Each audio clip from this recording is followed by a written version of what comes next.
Olá pessoal, tudo bom com vocês? Meu nome é Stephanie Borges e esse é o meu Moji. Eu sou aluna do Bacharelado Interdisciplinar em Saúde aqui na UFBA, atualmente no 5º semestre. E hoje, através do componente curricular História da Medicina, tenho o prazer de apresentar para vocês de forma rápida e didática sobre a história da ginecologia e da obstetrícia aqui na Bahia. Então, retornando na história, chegamos no período pré-cabalino, que foi o período anterior à invasão dos portugueses aqui no Brasil. Antes de 1500, sabe? E os primeiros nativos, os índios, apesar de ser considerada uma população pequena, com aproximadamente cerca de 6 milhões de pessoas, se dividiu em diversos grupos étnicos, linguísticos e culturais. Sendo assim, tinham diferentes modos de cuidar da saúde, sendo baseados então de acordo com seus aspectos socioculturais. E nessa época, o período de gestação era socialmente valorizado, e o trabalho de parto costumava ser rápido, com duração máxima de 3 horas. E com o desenvolvimento, tido como saudável. E normalmente relata-se que geralmente esse processo de trabalho de parto era realizado de forma privativa, normalmente na margem de um riacho, na beira de um rio, por sua vez feita pela própria gestante, ou assistido por alguma mulher da tribo da qual a mesma fazia parte, que ajudava essas grávidas comprimindo o seu abdômen. E já no período do Brasil colônia, período colonial, sabe-se que entre os séculos XVI e XVIII, após a chegada dos colonizadores aqui no Brasil, não existia uma escola de ensino superior.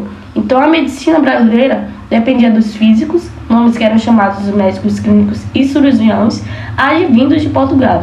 E os poucos físicos que existiam na época precisavam conquistar a confiança dos brasileiros, pois os mesmos disputavam sua área de atuação médica com os sangradores, os benzedores e parteiras, que eram quem praticavam o ato médico, o ato do cuidado com a saúde da população na época. Nesse cenário, as práticas direcionadas ao cuidado com a saúde feminina eram voltadas principalmente para as parteiras da época, e o parto era considerado um ato íntimo, de mulher para mulher e dividido entre as mesmas. E esse conhecimento, por partejar, era ensinado de geração para geração e não somente relacionado ao parto em si. As parteiras, também chamadas de comadre, era quem realizava os primeiros cuidados para com o bebê e ensinavam as mães a ajudarem com eles. E em relação ao momento do parto, as parteiras não possuíam autorização para fazer uso de medicamento, drogas e outras intervenções cirúrgicas. Mas então, Stephanie, o que acontecia se a gestante precisasse de uma dessas intervenções? A lei então previa a assistência de um cirurgião em casos de nascimento complicados, e as parteiras só poderiam realizar intervenções cirúrgicas caso houvesse então o óbito materno. Vale salientar, pessoal, que a história está em constante desenvolvimento, e como o período colonial se estendeu entre o século XVI até o início ali do século XIX, é de se imaginar que houveram avanços tanto na ciência como no cuidado para com a saúde na época.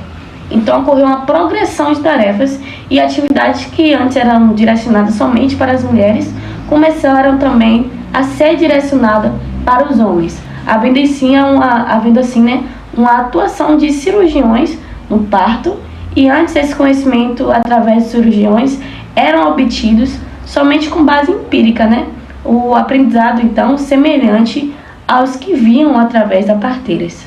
Já com a chegada da família real, no ano de 1807, a relação entre metrópole e colônia foi modificada, alterando assim a sua nacionalidade de forma que permanente. Sendo assim, a relação com o cuidado com a saúde da população também mudou. E no ano de 1808, precisamente em 18 de fevereiro, foi criada a Escola da Cirurgia da Bahia. Hoje então, nossa querida FAMEB, a primeira faculdade de medicina do Brasil. O curso tinha duração de apenas 4 anos e pretendia haver o ensino da cirurgia, da arte obstétrica e da anatomia. Mas infelizmente, mesmo com a demanda do ensino na área da obstetrícia, naquele ano não foi admitido nenhum docente para tal área, o que demonstra de certo ponto que o cuidado com a saúde da mulher sendo negligenciado durante a fundação da instituição. Então, entre os períodos de 1808 a 1817, a Escola de Cirurgia da Bahia passou por algumas reformulações, e foi apenas em 1818 que o ensino da arte obstétrica se iniciou.